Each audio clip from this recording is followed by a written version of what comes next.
This fight didn't just break the internet for a weekend. Gojo v Sukuna turned Jujutsu Kaisen fans into unpaid lawyers because every exchange felt like evidence for a different verdict, and somehow the more the battles showed us, the less anyone agreed on what they were actually seeing. That's what made it nasty. This wasn't just who hits harder. It was raw power versus ugly patience, visible dominance versus quiet adaptation, and two monsters walking in with the kind of confidence that makes normal people feel unemployed. The whole thing carried years of baggage, because Gojo had that untouchable legend around him. Sukuna had that old nightmare aura, and fans had been arguing forever about which kind of strength the story respected more. So once they finally stood across from each other, the real question stopped being who would win and became what kind of victory would even count. And the opening stretch only made that worse, because the fight starts like a flex war between two people who absolutely refuse to blink first. It's all pressure, technique, timing, and that cold confidence where each move feels less like a punch and more like a public insult. One side looks overwhelming, then the other answers in a way that says, "Cute trick, now watch this." And suddenly fans aren't just cheering, they're doing math in their heads and pretending they're calm while their favorite agenda catches fire. What hooked so many people is that it didn't feel like a simple slugfest, even when the spectacle got huge. Under the big attacks and impossible energy, the battle played like a courtroom mixed with chess.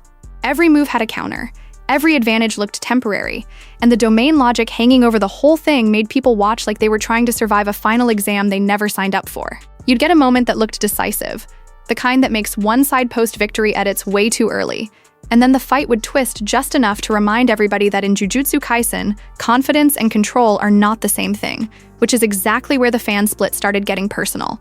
Because some viewers saw brilliance in that. They loved the idea that the strongest fight in the series wasn't just two gods throwing hands, but two killers constantly reading, adjusting, and trying to drag each other into one bad decision.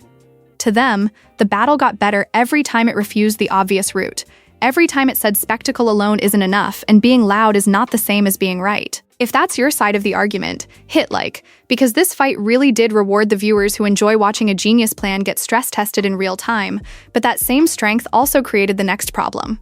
For a lot of other fans, all that layered strategy came with a cost.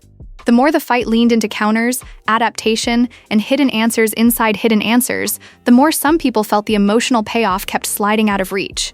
They didn't just want a smart battle. They wanted a satisfying one, a clash that made years of build-up feel clean and undeniable. And instead, they got a match where every time it seemed like the story had finally picked a direction, it opened another argument about fairness, setup, and what the author was trying to prove. That's why Gojo v Sukuna split anime fans so hard before anyone could even shut up long enough to call it over. One crowd saw a masterclass in pressure, ego, and strategic combat. The other saw a dream matchup turning into a debate club with smoke effects. And the wild part is, both reactions make sense, because this fight was built to look obvious for a second and then punish you for trusting that feeling, which is exactly why the next momentum swing didn't settle the argument at all. It made people dig in deeper, start picking exact turning points, and swear that one specific exchange proved everything. If you've got that moment already, keep it ready, because the real civil war starts when the fight stops asking who looks strongest and starts exposing who actually adapted first. The pressure is on Gojo first, and not because he looks weak. It's worse than that. He looks comfortable. He's standing there with that absurd calm, trading in pure confidence, and the early phase gives a lot of viewers the same dangerous thought. Oh, this might actually be simpler than all the hype made it sound. When a fight this cursed starts to feel clear, that's usually the exact second it's setting a trap. That first stretch lands like a flex war with paperwork behind it. You've got raw presence, technical precision, domain logic, all of it wrapped in the kind of pride that makes both sides act like they already know how this ends. So fans split fast. One side saw visible control and said, "There, that's the proof." The other side looked at the same exchanges and went, "Cool, but control isn't the same thing as solving the problem." And that tiny difference in how people read momentum is where the blood pressure starts rising. Because the fight stops being about who can land the prettier answer and starts becoming a courtroom chess match where every move is secretly an argument. Gojo's side of the battle feels direct, overwhelming, almost insulting in how clean it looks. Sukuna's side feels uglier at first, more patient, like someone losing a hand on purpose because they're counting cards under the table. That's why the first major shift hit so hard. It didn't erase the early dominance, it reclassified it, and suddenly fans weren't debating power so much as whether visible dominance mattered more than hidden setup. Once that door opens, every exchange gets poisoned by interpretation. a clean-looking advantage isn't just an advantage anymore. It might be bait. It might be information gathering. It might be the setup for the setup. Because this battle is built on adaptation and counters, not just aura and property damage. You can practically feel the fandom turning into unpaid analysts, freeze-framing the logic of domains and trying to decide who's imposing the terms and who's quietly rewriting them. If that's your favorite part of Jujutsu Kaisen, hit like right here, because this is where the fight stops being two monsters swinging and starts feeling like two egos trying to outlawyer reality. And honestly, that's also where some people started getting annoyed. Not because the strategy was bad, but because strategy changes what winning looks like in real time. If you came in wanting catharsis, you probably wanted the strongest moments to stay strong, to mean what they looked like they meant. Instead, the fight keeps pulling that rug just enough to make celebration feel premature. So one crowd is calling it brilliant while the other is staring at the screen like they got assigned homework in the middle of a riot. And that frustration only grows once the momentum swing becomes impossible to ignore. The key reversal isn't just that the pressure shifts, it's that the whole reading of the fight shifts with it. What looked like one fighter dictating the pace starts to look more like both fighters testing how far the other can be pushed before the real cost appears. That's a huge difference. One version is dominance, the other is adaptation under fire. And once viewers chose which of those mattered more, they basically chose their side of the war, because now every new move felt less like action and more like evidence. That's why this matchup split people harder than a normal who's stronger argument ever could. It exposed different rules people bring into a fight without realizing it. Some fans reward the one who looks untouchable. Some reward the one who survives, adjusts, and turns pressure into data. Some just wanted emotional payoff and did not sign up for a genius-level booby trap disguised as a slugfest. If you already know the exact exchange where you think the fight truly changed direction, subscribe and defend that turning point in the comments, because the nastiest part is still coming. Once adaptation starts paying off, the question isn't who had control first. It's whether control was ever the point at all. And that's where the fight stops looking like a flex contest and starts feeling like two monsters doing emergency surgery on reality with their bare hands. Every answer creates a worse question. One side lands something huge. The other side doesn't just survive it, he studies it, adjusts to it, and comes back with a nastier version of the problem, which is exactly why fans started splitting harder here. If you were watching for clean dominance, this stretch was maddening, because every got him moment lasted about 5 seconds before turning into, oh no, that changed the board. The ugliest part is that both readings make sense.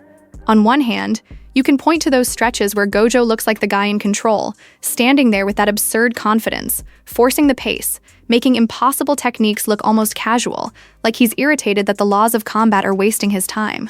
On the other hand, Sukuna starts feeling less like a fighter and more like a patient serial problem solver. The kind of guy who smiles after getting hit because now he's learned something useful, which is horrifying behavior from any living thing. So the argument stops being who is stronger and becomes what counts more here, visible control or invisible adjustment.